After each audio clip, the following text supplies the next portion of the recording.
देश का युवा आखिर कब तक इंतजार करेगा? कब तक लाखों छात्र दिन रात मेहनत करेंगे और फिर एक पेपर लीक उनकी पूरी मेहनत पर पानी फेर देगा?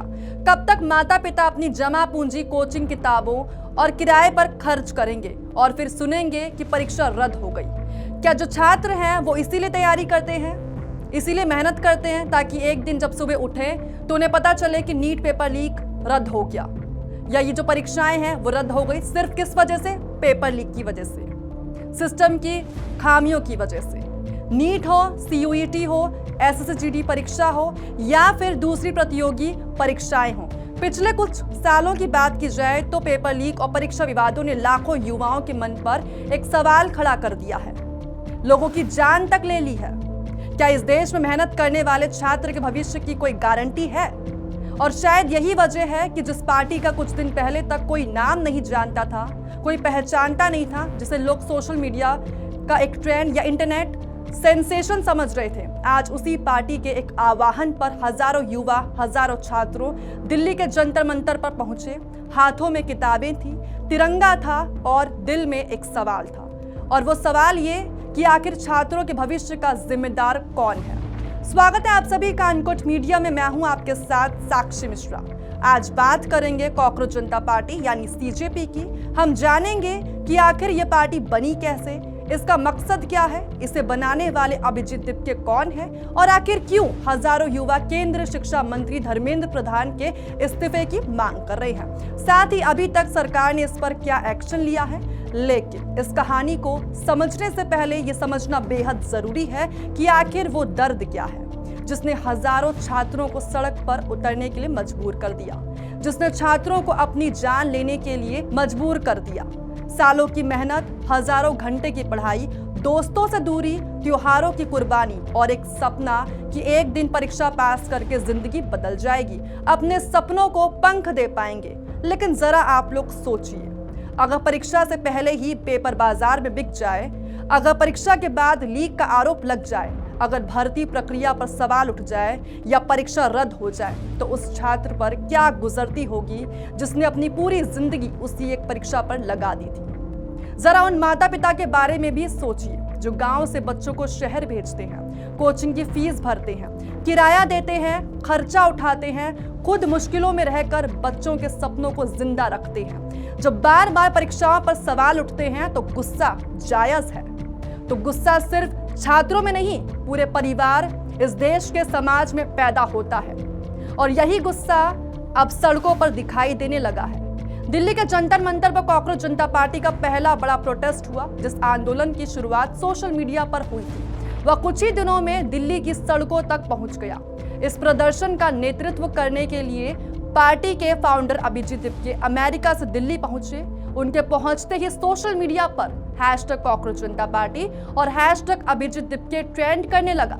साथ ही पार्टी का आरोप है कि नीट, सीयूईटी, एसएससीजीडी परीक्षा और कई अन्य परीक्षाओं से जुड़े विवादों ने लाखों छात्रों का भरोसा तोड़ा, कई छात्रों की जान ले ली। इसलिए पार्टी लगातार केंद्रीय शिक्षा मंत्री धर्मेंद्र प्रधान के इस्तीफे की मांग कर रही है। साथ ही पार्टी का कहना है कि जब करोड़ों युवाओं, करोड़ों छात्रों का भविष्य ऐसे ही दांव पर हो तो जवाबदेही भी तय होनी चाहिए। और यही वो बात है जिससे बड़ी संख्या में युवा खुद को जोड़ रहे हैं, क्योंकि उनके लिए यह सिर्फ राजनीति नहीं है, उनके भविष्य का सवाल है। कई युवाओं का कहना है कि जब किसी सोशल मीडिया इन्फ्लुएंसर या सेलिब्रिटी विवाद पर मामला होता है तो पूरा सिस्टम तेजी से एक्शन मोड में आ जाता है। अभी आप लोगों ने देखा भी था कुछ समय पहले रणवीर अलाहाबादी और समय रैना का केस, किस तरीके से उस पर एक्शन लिया गया। उस शो की बात करें तो शो में अभद्र भाषा का प्रयोग हुआ, और सबसे हैरानी की बात तो यह है कि जो सोचने पर मजबूर करती है, 24 घंटे भी नहीं हुए थे लेकिन नोटिस जारी हुआ, मीडिया डिबेट शुरू हुई, तमाम तरीके की बातें सामने आई, एक्शन पे एक्शन लिया गया, कार्रवाई की मांग उठने लगी। लेकिन जब लाखों छात्रों के भविष्य से जुड़े सवाल आते हैं तो उन्हें लगता है कि उनकी आवाज उतनी तेजी से नहीं सुनी जाती। क्या उनकी मेहनत की कोई गारंटी नहीं है? क्या उनकी मेहनत की कोई वैल्यू नहीं है हमारे समाज में, हमारे सिस्टम में? यही वजह है कि जंतर मंतर का यह प्रदर्शन सिर्फ एक राजनीतिक कार्यक्रम नहीं, बल्कि युवाओं के गुस्से और निराशा की आवाज बन गया। अब सवाल तो उठता है कि आखिर कॉकरोच जनता पार्टी की शुरुआत हुई कैसे? दरअसल युवाओं को लेकर की गई एक विवादित टिप्पणी के बाद सोशल मीडिया पर कॉकरोच शब्द विरोध के रूप में इस्तेमाल होने लगा। शुरुआत मीम्स और पोस्ट से हुई, लेकिन धीरे धीरे यह एक ऑनलाइन मूवमेंट में बदल गया। लोगों का कहना था कि अगर उनकी आवाज नहीं सुनी जाएगी तो वे अपनी अलग पहचान बनाएंगे, और इसी सोच के साथ कॉकरोच जनता पार्टी का जन्म हुआ। अब बात इसके फाउंडर की करते हैं, यानी कि अभिजीत दिपके की, जो महाराष्ट्र से आने वाले अभिजीत दिपके ने पत्रकारिता की पढ़ाई की और बाद में उच्च शिक्षा के लिए अमेरिका चले गए, और हाल ही में उन्होंने बॉस्टन यूनिवर्सिटी से पब्लिक रिलेशंस में मास्टर्स की पढ़ाई पूरी की। कई समर्थकों का कहना भी है कि वे युवाओं के मुद्दे खुलकर उठा रहे हैं। वहीं आलोचकों का मानना है कि इस आंदोलन को अभी सोशल मीडिया से बाहर अपनी राजनीतिक ताकत साबित करनी बाकी है। हालांकि एक बात तो साफ है कि आज अभिजीत दिपके राष्ट्र चर्चा का विषय बन चुके हैं, और यहाँ पर दिलचस्प बात पता है क्या है? दिलचस्प बात तो ये रही कि प्रदर्शन से पहले पार्टी ने अपने समर्थकों को खास निर्देश जारी किए।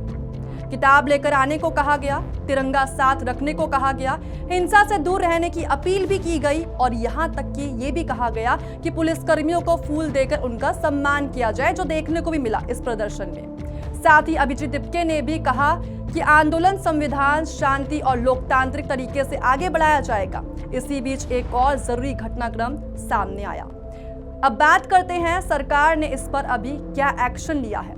11 जून को प्रधानमंत्री नरेंद्र मोदी की अध्यक्षता में नीति आयोग की अहम बैठक होने जा रही है। इस बैठक की बात करें तो इस बैठक में शिक्षा व्यवस्था और विकसित भारत साल 2047 के लिए जरूरी मानव संसाधन पर चर्चा होगी। बच्चों की शुरुआती शिक्षा की बात होगी, सेकेंडरी एजुकेशन की बात होगी, खेल के ऊपर बात होगी, सांस्कृतिक गतिविधियों के ऊपर भी बात होगी, और लीडरशिप स्किल्स जैसे विषय एजेंडे में शामिल है। हालांकि आधिकारिक तौर पर पेपर लीक एजेंडे का हिस्सा नहीं है, लेकिन माना जा रहा है कि कुछ मुख्यमंत्री इस मुद्दे को उठा सकते हैं, क्योंकि आज शिक्षा व्यवस्था के सामने सबसे बड़ी चुनौती सिर्फ पढ़ाई नहीं बल्कि भरोसा है, विश्वास है।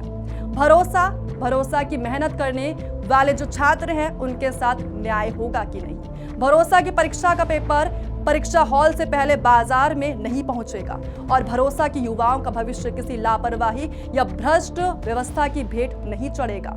अब देखने वाली बात यह है कि जंतर मंतर से उठी ये आवाज कितनी दूर तक जाती है। क्या सरकार इस गुस्से को सुनती है, समझ पाती है? क्या शिक्षा व्यवस्था में जवाबदेही तय होती है? और क्या करोड़ों छात्रों को उनके सबसे बड़े सवाल का जवाब मिलता है? क्योंकि आखिर में मुद्दा सिर्फ एक पार्टी का नहीं, देश के भविष्य का भी है। आप लोग क्या सोचते हैं इसको लेकर? कमेंट में अपनी राय जरूर बताइएगा, और ऐसे ही हमें देखते रहें। अनकट मीडिया के साथ बने रहें। धन्यवाद।